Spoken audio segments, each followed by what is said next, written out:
입니다. 예수님 전합시다. 예수님 전합시다.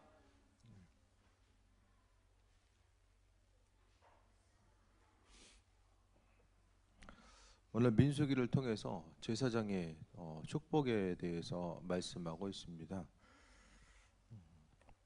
신앙생활하면서 이 축복 기도의 능력에 대해서 인식하는 사람들은 이 세상 살아가는 가운데 많은 유익을 경험하게 됩니다. 부모의 자녀를 향한 축복의 내용이 있고, 또 이제 부부 사이에 서로를 향한 축복의 말씀 뿐만 아니라 오늘 본문에서는 목회자의, 지금으로 말하는 목회자의 성도들을 향한 이 축복의 내용들에 대해서 말씀하고 있습니다. 중요한 것은 가치예요. 가치. 축복의 말씀 자체에 대해서도 생각했을 때에 그 가치에 대해서 분명히 인식하는 사람, 믿음도 얼마나 그 믿음 가운데 있어서의 생각하고 행동하고 입술로 말하는 것 가운데서의 그 가치를 얼마나 두냐에 따라서 하나님도 동일하게 여기시고 은혜로 더하신다는 사실을 말씀합니다. 그러니까 축복의 말씀도 사람 스스로 무가치하게 여기면은 하나님은 그 사람에게 어떤 축복의 말씀도 중요하게 여기지 않는다라는 거예요. 그러니까 우리 한 사람 한 사람이 세상을 살아가면서 내가 가지고 있는 믿음과 또 입술의 고백, 이 모든 것들에 대해 생각했을 때 그 분명한 의미성과 목적을 가지고 나아가는 것이 무엇보다도 중요하다는 것을 이야기합니다. 예배 시간에 참석하는 것도 마찬가지. 예배를 통해서 하나님의 그 우리를 향하신 계획하심과 인도하심, 그 축복하심을 기대하고 나간 이들에게는 동일한 은혜로서 허락하시지만은 그냥 마지못해 왔다가 가는 이들에게는 그냥 별 볼 일 없는 의미 없는 자리가 될 수밖에 없다라는 거예요. 얼마나 큰 의미성을 두느냐, 그것이 우리 삶의 여정 가운데 너무나도 중요한 부분을 차지하고 있음에 대해서 말씀하고 있습니다. 여호와께서 22절부터 보면 모세에게 말씀하여 이르시되, 제사장을 향한 축복을 이야기하는데 신약에 오면은 구약에서 있어서 제사장의 역할이 많이 축소가 됩니다. 신약에 오면서 만민 제사장, 하나님께서 제사장 없이도 우리 한 사람 한 사람이 하나님께 나아갈 수 있는 방법들을 말씀해 놓으셨어요. 신약에 보면은 또 오중직임이 있잖아요. 오중직임 자체가 사도와 선지자, 목사와 교사, 복음 전하는 자 이렇게 이제 나오게 되는데, 하지만은 그 오중직임이 지금에 있어서 그 의미성은 가지고 있잖아요. 지금 교회에서의 오중직임을 논할 수는 없지만 그 신약의 의미성을 가지고 있는 것처럼 구약에 나오는 이 제사장이 가지고 있는 그 의미성은 목회자를 통해서 그 의미성이 가져오게 됩니다. 그러니까 말씀을 통해서 하나님이 제사장을 향한 이 축복에 대해서 말씀하셨던 것처럼 지금 교회 가운데서도 분명하게 그 의미성에 대해서 기억하고 또 축복의 언어에 대해서 이 선포에 대해서 중요하게 받아들이고 인식한 이들을 통해서 하나님 역사하시고 은혜로 베풀어 주심에 대해서 지금도 말씀하고 있습니다. 여호와께서 모세에게 말씀하여 이르시되 23절에 아론과 그의 아들들에게 말하여 이르기를 너희는 이스라엘 자손을 위하여 이렇게 축복하여 이르되라고 이야기합니다. 하나님이 직접 백성들에게 복을 주신 것이 아니라 제사장을 통하여서 축복의 말씀을 이야기하고 있어요. 이스라엘 민족들의 제사장을 레위 자손들, 또 오늘 본문에 나와 있는 그 아론과 그의 자손들을 통하여서 제사장 직분이 이제 이어지게 되고, 그러니까 아론과 그의 아들들은 하는 역할이 뭐예요? 하나님을 향해서 예배하는 역할, 예배를 준비하고 또 예배 가운데 나아가는 역할이고, 또 하나님은 좀 더 쉽게 말씀드리면 백성들은 제사장을 통해서 하나님께 나아가는 거예요. 제사장을 통해서 예배하고 또 제사장을 통하여서 오늘 본문을 통해서 보게 되면 축복이 이제 이어지게 되는 그 모습을 이야기합니다. 그래서 가톨릭에서 보면은 아직도 이제 제사장을 통해서만 이 모든 것들이 죄 용서도 가능하다 이렇게 이제 보고 있잖아요. 우리가 개별적으로 기도하고 또 하나님의 은혜와 축복을 경험할 수 있지만은 또 제사장을 통한 은혜와 축복이 분명하게 존재한다라는 사실에 대해서 이야기합니다. 이 축복에 대해서 안수기도뿐만 아니라 이 축복에 대해서 중요하게 여긴 사람은, 그 가치에 대해서 아는 사람은 비행기 타고 미국이든 아프리카든 가요. 축복기도 한번 받으려고. 에이, 이거 뭐 기복신앙 아니냐, 그거 뭐 한번 가서 기도 받는다고 뭐 인생이 뭐 특별히 달라지냐, 그렇게 생각할 수도 있어요. 하지만 약간 좀 생각을 달리해서 바라보게 되면은 그 기도에 대한 가치, 그것에 대해서 인식하기 때문에 아프리카 한 번 가려면 주사도 맞아야 되고, 예? 또 참 24시간 비행기를 더 타야 되잖아요. 뭐 여건 자체가 힘들지만은 거기까지 굳이 가는 이유가 뭐냐? 은혜와 은사에 대해서 소망하는 이들은 기름 부음이라고도 이야기하잖아요. 그 안수기도 축복기도 한 번을 받기 위해서 무작정 찾아가서, 예? 기도를 받기 위해서 언어도 안 통하는데 무작정 찾아가는 거예요. 가가지고 약속이 안 돼 있으니까 만나기 힘들잖아요. 그러면 그냥 연락처 남기고 그냥 기다리는 거예요. 먼 곳에서 왔는데 오랫동안 기다리니까 그냥 만나서 잠깐 얘기하고, 그런 예들이 목사님들 예를 통해 보면 상당히 또 많이 있더라고요. 굳이 왜 거기까지 가서 한 번 안수기도 받으려고 왜 그러나? 우리는 기도해 준다고도 안 와. 뭐냐 얘. 가치를 얼마나 아느냐, 그게 너무나 중요하다는 거예요. 하나님께서 제사장을 통하여서 오늘 본문을 통해서 아론의 자손들을 통해서 축복해 주십니다. 축복하여 이르되 24절에 여호와는 내게 복을 주시고 너를 지키시기를 원하며, 축복의 내용들이 이제 24절부터 나오게 됩니다. 여호와 하나님께서 너에게 복을 주시고 너를 지키시길 원한다라고 축복의 내용을 계속해서 선포해 주고 있는 거예요. 자녀들을 향하여서, 남편들을 향하여서, 예? 아내들 향해서 얼마나 우리가 축복 기도하고 있는가. 애들은 꼭 이제 축복 기도를 받고 자요. 하진 양이는 축복 기도 받고 자요. 그게 아이들에게서 자산이 되는 거예요. 자산이. 습관이 되다 보니까 안 해주면 해달라고 해. 본인 누워있으면 그냥 해주는 거예요. 축복 기도 해주고. 습관적으로 반복해 주는 것이 아니라 아이들을 향한 하나님의 축복이 뭘까에 대해서 끊임없이 생각하면서 축복을 해주는 거예요. 환경 자체가 너무나 중요해요. 어떤 환경 가운데 자라느냐가 너무나도 중요한데, 축복을 받으면서 자란 아이들은 그것을 항상 기억한다는 거예요. 그래서 축복의 말씀을 통해서 내가 행할 바와 나아갈 바가 무엇인지를 알고 입술에 선포한 대로 하나님은 축복의 길로 이끄시고 함께 하신다는 것을 경험할 수 있게 됩니다. 그래서 하나님께서 내게 복을 주시고 너를 지키시기를 원하며라고 이제 하나님께서 제사장에게, 레위 자손들에게 어떻게 축복해야 될 내용까지도 하나님이 선포하고 말씀해 주고 있는 거예요. 그러니까 여기 본문에 나와 있는 것처럼 저도 축복하지만 여러분도 주변 사람들 향해서 복을 주시고 지키시기를 원합니다. 자녀들을 향해서나 가족들, 주변 사람들 향해서 이런 축복의 메시지를 분명하게 선포하며 나아갈 수 있어야만 합니다. 또 26절에 여호와는 그 얼굴을 내게로 향하여 드사 평강 주시기를 원하노라. 하나님께서 은혜와 또 평강을 주시는 분, 복을 주시고 지키시고 또 은혜를 주시고 평강을 주시는 분, 24절부터 26절 내용까지 이렇게 말씀하고 있어요. 세상에서의 복의 근원은 하나님이에요. 복의 근원은 하나님께 있는데, 그 복이라는 것이 이제 그동안 계속 말씀드렸어요. 물질적인 축복뿐만 아니라 모든 세상을 살아감에 있어서의 우리가 강건함을 누리게 하고 또 기대와 소망함을 가지게 하는 이 기대와 그 축복 자체는 하나님께 있는데, 문제는 그 축복이 내 삶 가운데 어떻게 흘러오게 만드느냐. 그 흘러오게 만듦에 있어서의 중요한 것이 믿음이고, 믿음을 통한 믿음의 그 선포, 이게 너무나도 중요하다는 거예요. 거기서 하나 더 가면은 믿음의 행동. 믿음이 입술로 고백되어야 되고 또 고백뿐만 아니라 구체적인 삶의 행동으로 이어졌을 때에 그 축복의 내용들이 선포될 수 있다는 사실. 축복을 빌어주는 사람은 그 축복의 내용에 합하게 행동을 하게 됩니다. 또 축복의 내용을 듣는 사람은 그 내용에 합한 자로서의 삶의 행동이 나타날 수밖에 없다는 거예요. 내 무의식 속에 내면의 깊은 곳에 하나님의 축복, 그분의 말씀과 인도하심이 자리 잡고 있으면 그것을 통하여서 삶의 여정, 여러 가지 행동이 펼쳐져 나오게 된다는 것에 대해서 말씀하고 있습니다. 하나님께서 우리에게 복 주시길 원합니다. 제사장을 통한 축복, 여러분 한 사람 한 사람이 서로를 향한 축복이 있다는 거예요.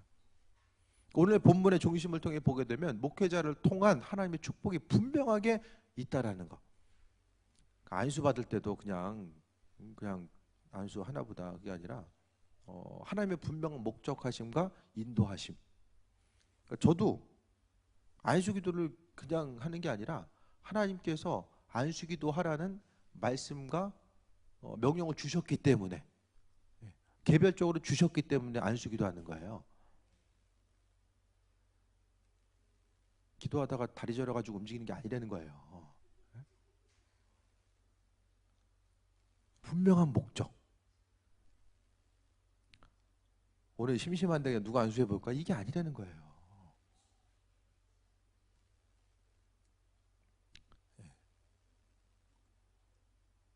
안수기도 하다 보면 체력적으로 고갈이 돼요. 조금씩 느껴져 이제. 그렇지만 하나님께서 안수기도를 통해서 육적으로 이게 터치가 되고 영적으로 터치가 되는 그 부분에 대해서 분명하게 말씀하신 분량이 있기 때문에 안수기도 해드리는 것이고, 그것에 대해서 기도를 받는 이들이 하나님께서 이 안수기도를 통해서, 축복기도를 통해서 내게 허락하신 은혜와 그 예비하심이 하나님의 축복이 내게 흘러오는구나, 그것에 대해서 기대함과 소망함을 가지고 나아간 이들은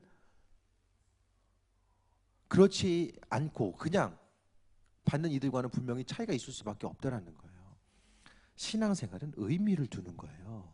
의미가 다른 말로 믿음이죠. 그 믿음 생활 가운데 신앙의 행동 한 가지 한 가지, 주님께 나와서 예배하고 찬양하고 헌신하고 예물 드리고 하는 이 모든 것들, 기도하는 이 모든 것들이 중심에는 그 의미성을 갖고 있어요. 한 가지도 그냥 의미 없이 행하는 것은 없어요. 교회 내에서 신앙생활하면서 마찬가지입니다. 그렇다고 한다면 그 분명한 의미성과 목적을 가지고 우리가 신앙생활에 나아감이 너무나 중요한데, 하나님의 축복의 말씀,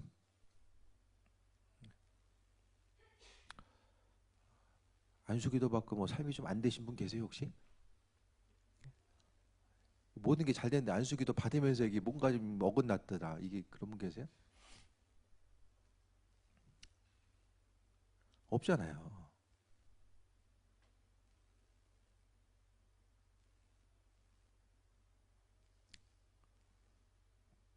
안수기도 제일 많이 받는 게 김창희 집사님이에요.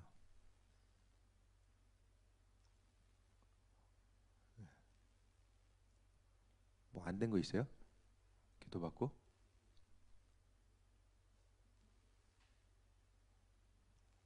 잘 모르겠어요. 그렇죠. 좀 나도 더 해봐야겠네. 예. 하나님은 분명히 목적을 두고 하나님께 소망을 둔 이들 향해서 은혜를 더해 주시는데, 안수기도라는 것이 하나님께서 백성들을 축복하시는 방법으로서 하나님께서 말씀하셨어요. 축복기도. 예? 그래서 믿음의 조상들도 후손들을 향해서 죽기 전에 뭐예요? 안수기도 하잖아요. 예? 안수기도를 통해서 하나님의 축복이 후손들에게 흘러가게끔 하는 거. 그러니까 믿음의 조상들은 이 축복기도의 능력에 대해서 알았던 사람들이에요. 후손들을 향하여서 축복해주고, 이삭이 또 야곱을 향해서 축복해주고, 야곱이 죽는 순간에 또 후손들을 통해서 축복하면서 이제 죽게 되잖아요. 이 모든 것들에 대해서 생각했을 때에 그냥 우연적으로 흘러가는 게 아니라는 거예요. 너무나도 믿음 생활은 그 질서 가운데서 하나님께서 말씀해 놓으신 축복의 틀 자체를 통하여서 이루어집니다. 보게 됩니다. 그러니까 우연적으로 그냥 되는 게 아무것도 없어요. 믿음 생활은 마음의 본질을 얼마나 주님께 쏟느냐, 그것을 통해서 그분 원하시는 삶의 모습을 얼마나 구비하면서 살아가느냐, 이게 너무나도 중요하다는 것을 다시 한번 말씀드립니다. 27절에 그들이 이같이 내 이름으로 이스라엘 자손에게 축복할지니 내가 그들에게 복을 주리라 라고 이야기합니다. 내 이름으로 축복했기 때문에 내가 복을 주겠다라고 이야기하고 있어요. 그 예배 나올 때마다 강단을 통해서 선포되는 이 축복의 말씀을 그대로 내 것으로 받아야 돼요. 내 것으로 받아들이면 그것을 통해서 풍성함이 나타나기 시작합니다. 한 말씀 한 말씀 놓치지 않냐고 내 것으로 받아들이고자 하는 것. 말씀의 순종함을 통해서 안 되는 사람이 어디 있어요? 듣고자 하고 거기에 중심을 두고자 하고 말씀대로만 살아가면 그분 우리의 길을 인도하시잖아요. 하나님 살아계신데, 살아계신 하나님은 말씀 가운데 순종하고 나아간 이들을 통해서 그분의 역사를 이루어 오셨고 지금도 앞으로도 마찬가지입니다.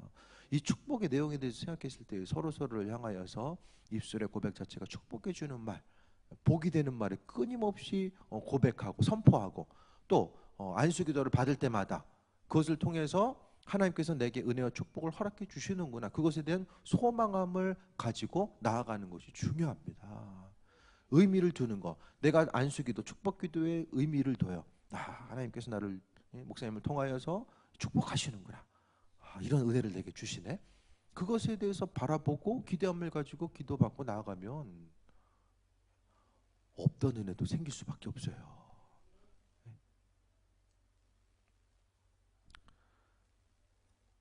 안수기도 1년에 한 번 하면 날 잡아가지고 한다 그러면은 의미성은 조금 달라질 거예요. 그죠? 1년에 한 번만. 시간 있을 때 안수 받으세요. 괜히 이런 말 하는 게 아니에요. 기도받고 싶어서 예약할 날이 옵니다. 먼 얘기가 아니라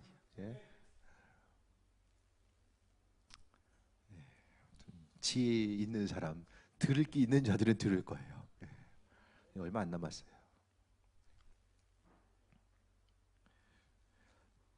100명만 넘어가도 금요철에 예를 들어서 100명이 모인다라고 생각을 해봐요. 그냥 기도 인도하고 특별한 경우 아니면 안수기도하기가 쉽지 않아요. 그러니까 철야도 나와서 기도 받을 수 있을 때 기도 받으시고 하나님의 은혜와 축복이 무엇인지 좀 깨달아 알아서 그 축복을 가질 수 있는 방법들이 여러 가지가 있잖아요. 그 중에 하나님께서 마련해 놓으신 것 중에 하나가 축복기도 안수기도입니다. 오늘 본문을 통해서 분명하게 제사장을 통한 축복을 허락해 주셨어요. 축복받는 삶을 살기 위해서는 제사장으로 하여금 목회자로 하여금 전심을 다해서 복을 빌어줄 수 있어야 되잖아요. 그러니까 서로 좀 잘해야 된다. 마음을 계속해서 근심하게 만들어봐. 그럼 언제나 축복이 나오기 힘들잖아요. 억지로 빌어줄 수는 없잖아요. 마음의 근본을 통해서 올라오는 거. 주님 축복해 주셔야 됩니다. 몸된 제단을 통하여서 이렇게 헌신하고 하나님 나라 확장해서 이렇게 헌신하는데 하나님께서 축복해 주셔야 됩니다. 그 진심 어린 그 부분부터 끌어올리는 그 은혜를 통해서 선포하는 거하고 주님 아닌 방법이 없습니다. 주님이 해결하시기 바랍니다. 똑같은 말처럼 들린다고 할지라도 하나님과의 관계성뿐만 아니라 담임 목회자의 관계성을 통해서 친밀함이 유지되었을 때 더 하나님 주신 온전한 것들이 한 번이라도 더 선포될 수 있다는 것을 말씀드립니다. 오늘 본문을 통해서 제사장의 축복을 이야기하고 있는 하나님께서 친히 아론 자손들 제사장을 불러서 어떻게 해요? 하나님의 축복을 이렇게 선포해라고 이야기하고 선포한 그대로 하나님께서는 이루시겠다라고 말씀하고 있습니다. 저에게는 하나님께서 주신 축복권이 있고 여러분도 여러분 나름대로의 하나님께 주신 축복권이 있어요. 그것을 어떻게 사용할 것인가? 소중한 것은 나눠야죠. 그러니까 나누는 거예요. 중보기도도 서로를 향해서 축복을 해주는 게 중보기도입니다. 그렇게 생각했을 때 하나님께서 선한 것을 그분 허락하신 선한 것을 나누고자 하고 베풀고자 했을 때에 하나님 나라가 우리의 삶을 통해서 더 확장돼 나아갈 수 있음을 기억하며 믿는 자로서 기도 한 번을 받더라도 더 간절한 마음을 가지고 주님께서 오늘 이 시간 내게 허락하실 것에 대한 기대함과 소망함 가지고 그분께 나아가며 그분의 예비하심과 인도하심을 바라보는 것입니다. 내가 마음의 중심을 두면 둘수록 그분의 은혜와 축복이 내 삶 가운데 더 깊이 충만해질 수밖에 없음에 대해서 기억하시고 이번 한 주간 하나님 허락하신 축복을 소유하고 또 인도하심 받아 세임 얻는 귀한 한 주 되시길 축원드립니다. 기도하겠습니다. 하나님 감사합니다. 오늘 민수기 말씀을 통해서 또 아론의 후손들을 통한 하나님의 축복 그 인도하신 말씀해 주셨습니다. 아버지 하나님 우리에게도 축복해 주시고 내 더하여 주옵소서. 기도하고 선포할 때마다 하나님께서 이루시고 인도하여 주시고 믿음 가지고 선포하는 모든 것들 하나님 이루시고 인도하여 주옵소서.